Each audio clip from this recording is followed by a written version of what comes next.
Black History Month is an integral part of our nation's tradition, in which we continue to recognize and promote positive, impactful individuals. The Sports Shop with Reese and K-Mac, Salute to Champions, would like to recognize this individual for their contribution.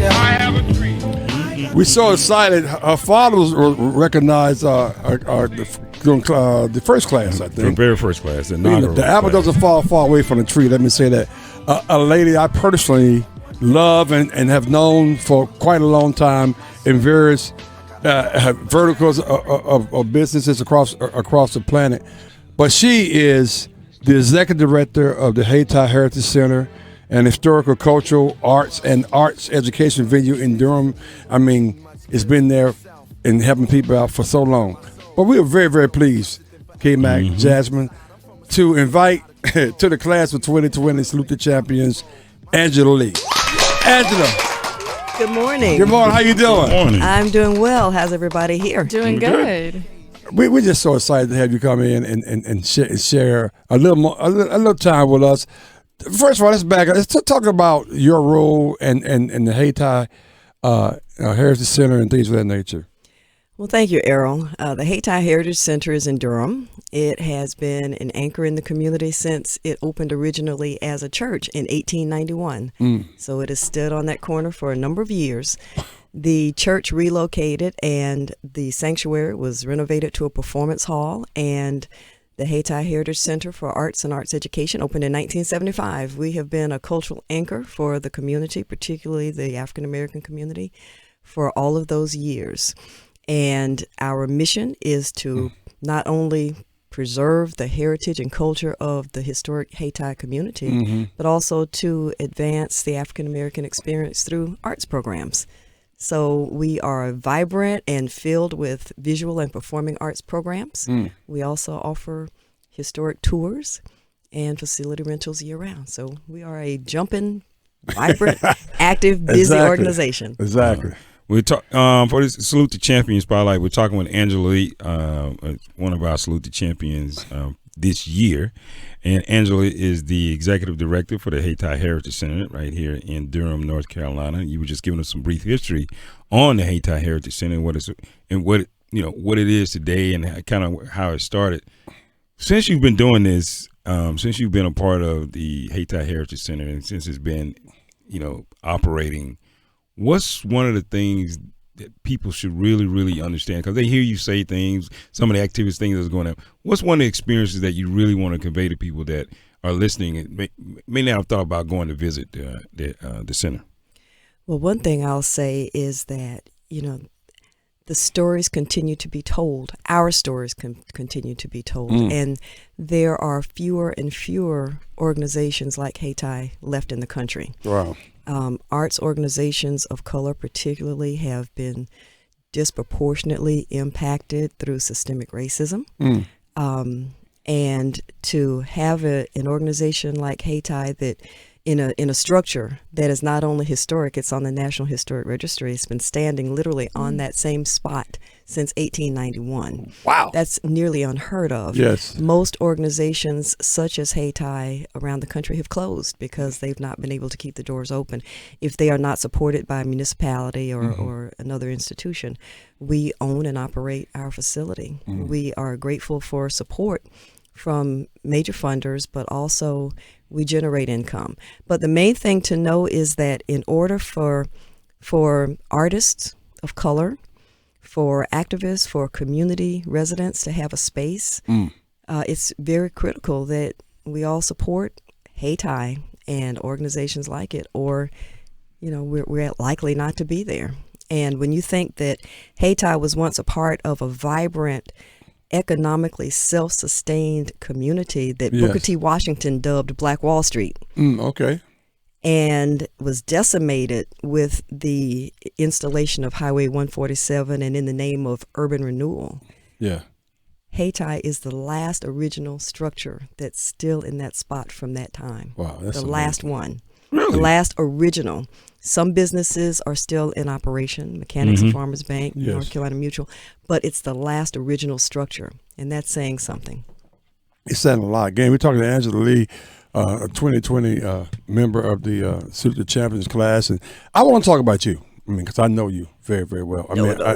the Hayti and you're doing great things over there. But I've known you, what, 25 years A little maybe? while, yeah, something like that. We had great times in your previous jobs, particularly in your basketball world, because a lot of people may not be aware how integral part you were with the University of North Carolina basketball program. Thank you. A guy you worked for directly that we all love, Coach Smith. Mm-hmm. What did you learn from him that you instilled in your job and doing what you're doing today?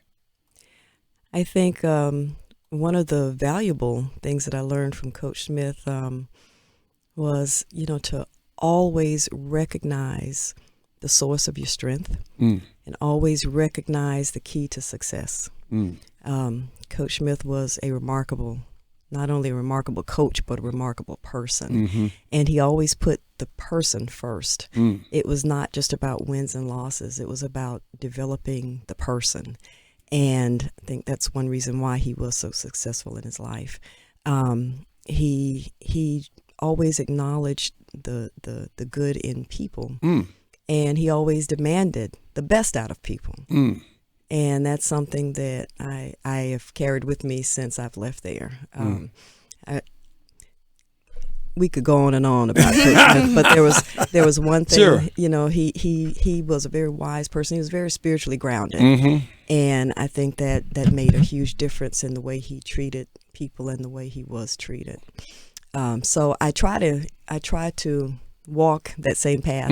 As a leader with Hayti. I've learned a lot of that from my parents too. Yes, I was going to mention that. So it just sort of all follows. And I remember, there were all these things that Coach Smith would instill in the players. He had these thoughts for the day. And one thing that I like to remember is he always said, there are 4 things you do with a mistake.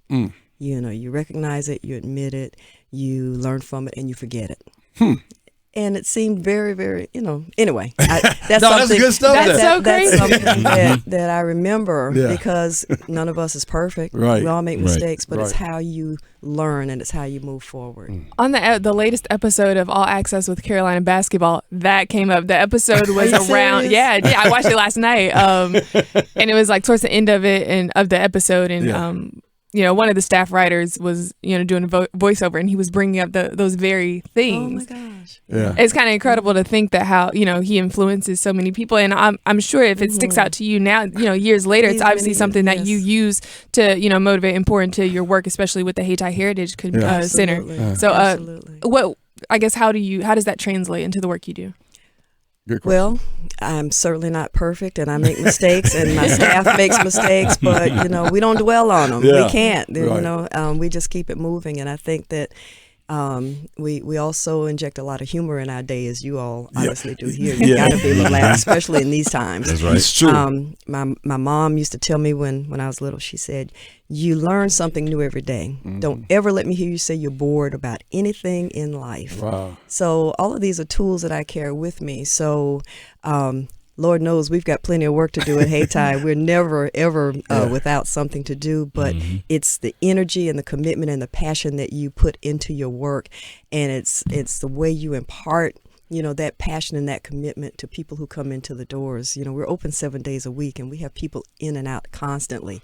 Our visitorship has almost tripled in the 7 years that I've been there. Wow. And programming is strong. So it's at the point now we're like, okay, 2 down, 3 to go. So we had a program anyway, we've just doing some great things. We have wonderful partners, and we collaborate on programs and events. Deepak has been a tremendous partner now. Bob That's Klaus great. and those folks are such support. Bob's a big friend of the show, too. Oh my He loves gosh, the he's show. amazing. Yeah, he's a good guy. We've got some good partners, and of course, Mr. Hable, I met early on in my tenure with Hayti. Yeah, and he's the reason we're on the show. And in fact, we're working on working on something with the Bulls organization right now. That's awesome. We're talking with Angela Lee, our Salute the Champions recipient for this year. Salute the Champions is a recognition that we provide here from the Sports Shop for individuals that are doing significant things in their own communities, having a significant impact in their local communities, and excelling and being excellent in what they do. Angela is the executive director for the Hayti Heritage Center right here in Durham. And you were just talking about the partnerships and how you've cultivated those in Durham and how they've continued to grow. But I want to switch gears just a little bit and talk about you because, like Reese mentioned before, your father was one of our first Salute champions, Senator Howard Lee. Yeah. And I've always marveled at the stories and things that he talked about being the mayor in Chapel Hill and all the things that he had to go through. Talk to me about what it was like growing up in Chapel Hill with a father like Senator Lee and the things you guys did, and then to still just kind of keep moving forward. I think as you get older and look back at things, you can appreciate them sometimes more than you could when you were going through it. Usually that's the case. But I absolutely do remember some things. Chapel Hill has this image, and it's a beautiful place. Growing up there was really special, and with the sports thing, what do we call it? The southern part of heaven. But I learned that one of the reasons that ain't what I call it, but I was gonna say that's what I call it. Hey, know what? That's the right way to call it. You know what? You're not gonna have Andrew come here and start talking to my girl now. I'm not having that. Look, I'm not having it. Hey, look, I'm not having it, K-Mac. Look, she know what I call it. But anyway, go ahead. As I was saying, growing up in the southern part of heaven, but I realized later on that one of the it was the people that made Chapel Hill the special place that it was. And when I say the special place that it was, I mean good as well as bad. Okay. It was I just remember there was such an excitement when my dad was elected because he was the first black mayor in the South since Reconstruction. And I remember that news of his election traveled internationally. I remember he received telegrams from Germany, from England. I remember he received a telegram from Hubert Humphrey. Wow. I remember there was a feature on him in Ebony magazine.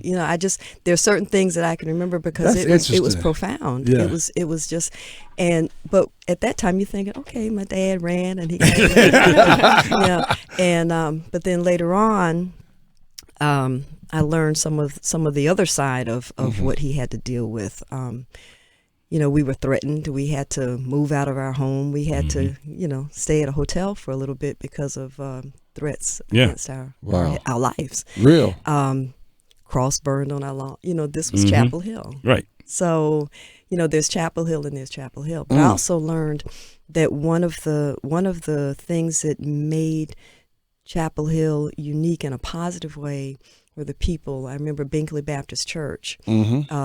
Reverend Robert Seymour, who was the pastor at that time, they really were one of the front runners in leading the charge against segregation and against the racism that we did see in Chapel Hill. Binkley Baptist Church is still a very activist church, and I remember Coach Smith attended that church, and I remembered years ago when John Thompson, because Coach Smith and Coach Thompson were close friends. I remember when they learned that one of our local restaurants did not particularly want African Americans there.